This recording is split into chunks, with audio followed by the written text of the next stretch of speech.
राजू एक गरीब लेकिन होशियार लड़का था। वह किताबें पढ़ने का बहुत शौकीन था, लेकिन उसके पास खुद की एक भी किताब नहीं थी। एक दिन वह पुराने बाजार में एक बूढ़े किताब वाले की दुकान पर गया। वहां उसे एक अजीब सी धूल भरी किताब दिखी।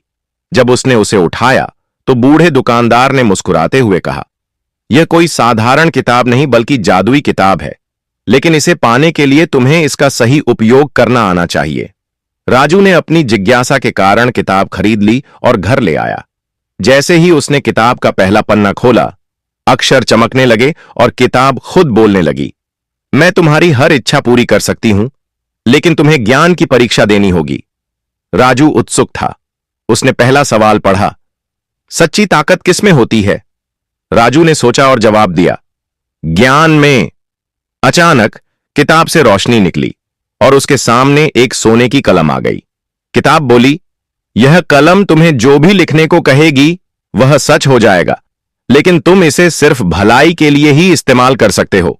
राजू ने इस ताकत का इस्तेमाल गांव के लोगों की मदद करने में किया।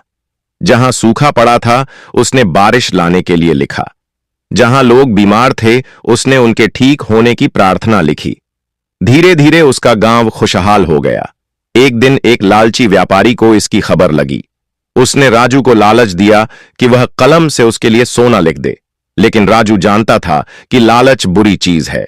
उसने व्यापारी को मना कर दिया। गुस्से में आकर व्यापारी ने राजू से जबरदस्ती कलम छीन ली और खुद सोना लिखने लगा। लेकिन जैसे ही उसने लिखा सोना, पूरा पन्ना जल उठा और कलम गायब हो गई। राजू समझ गया कि यह किताब केवल अच्छे लोगों के लिए थी।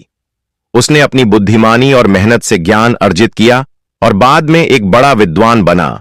सीख सच्ची जादुई शक्ति किसी किताब या कलम में नहीं, बल्कि अच्छे कर्म और ज्ञान में होती है।